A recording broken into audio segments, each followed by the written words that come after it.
Season 2, the latest of the Star Wars animated seasons, just finished, and I wanted to give my thoughts on it. If you don't know what The Bad Batch is, it's essentially a sequel to Star Wars The Clone Wars, set right after Revenge of the Sith.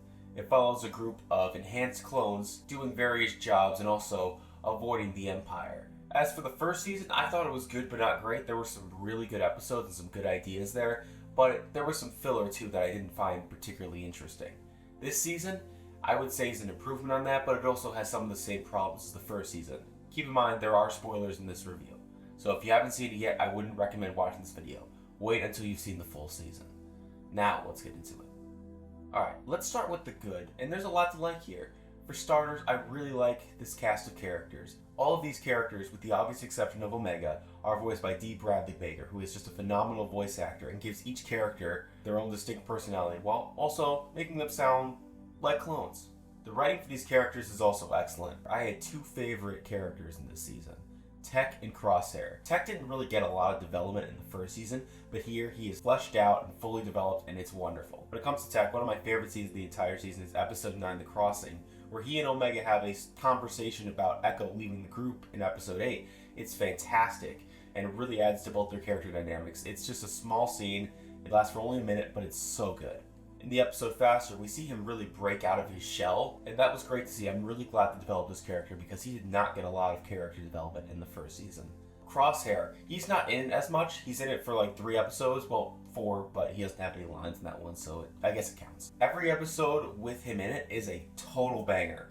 Like, it really explores how corrupt the Empire is at his breaking point, and it is incredible to see him finally break out of that in the Outpost, which, by the way, I consider to be the best episode in the entire series so far.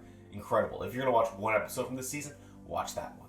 Another thing I loved exploring was the end of the clone era. Episodes 7 and 8 really deal with the Empire decommissioning the clones, and it's really a great storyline. And it really shows how corrupt the Empire is, because these soldiers, which did so much for the Republic and the Empire in the first year or two, I'm not sure which year this episode takes place, they just throw them to the wayside. I mean, we saw that heck in Kenobi with the quick cameo by the clone trooper in episode 2 of that series. And it is just like so tragic to see these men who did so much for the Republic, the early years of the Empire, just thrown to the wayside.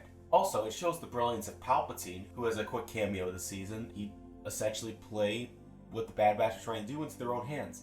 It's great to see that, just to see how corrupt of a man he is. Everything involving Mount Tantiss was also fantastic. It was great to see this intriguing, weird location, experimenting with cloning. I mean, I think we all know what this is building up to, right? Palpatine's return in Rise of Skywalker, but I'm still interested to see what happens there. I think there might be something more going on. I'm just wondering what they're doing with all those clones and whatnot. I also thought Dr. Hemlock was a really creepy character. I mean, this guy can survive in a room filled with toxins. I mean, that describes him enough. He is a super creepy character, and I was really invested whenever he was on screen.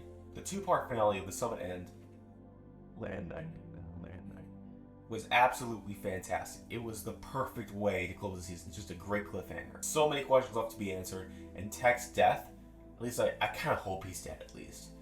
I don't want them to bring back a character that made that big a sacrifice. That scene was super emotional, and it's been about a week now when I'm recording this, and I'm still not over it. So, and then Omega's also captured and isn't rescued by the end of the season, so I don't know what's gonna happen. Like, what are they planning to do with Omega? What's going on with Crosshair? How will the Bad Batch rescue Omega on Mount Tantiss? And what's going on with that other female clone? There are all questions that I need to be answered like right now. Immediately when I turn the season off, I'm like, I need the next season, like right now. However, like I said before, the season has a lot of the same problems as the first season. There is a lot of filler episodes. Like I know I mentioned Faster as a good episode to develop Tech, and it also establishes that Sid would betray them in the final episode of the season. But at the same time, the plot didn't have a huge impact on the rest of the season. I felt like these episodes could have had a lot more meaning to them.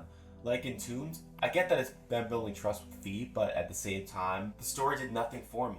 And it didn't really add to the rest of the season. There's nothing about Mount Tantiss. It's not tying them back to Crosshair at all. It's not about the clones being decommissioned. It's not about any of the interesting stuff that was going on this season. It's just kind of a Indiana Jones style adventure, and there's not much else to it. I mean, there's also something pretty tricky about these episodes because, I mean, A lot of them have important parts in them.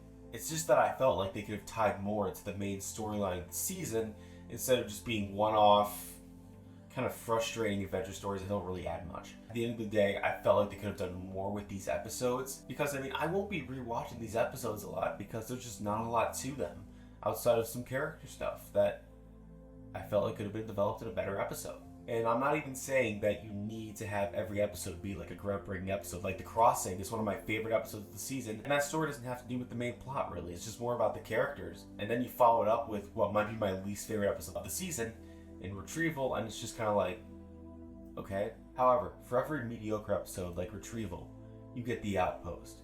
For every episode like Entombed, you get Truth and Consequences. There are so many good episodes this season, and the good far outweighs the bad.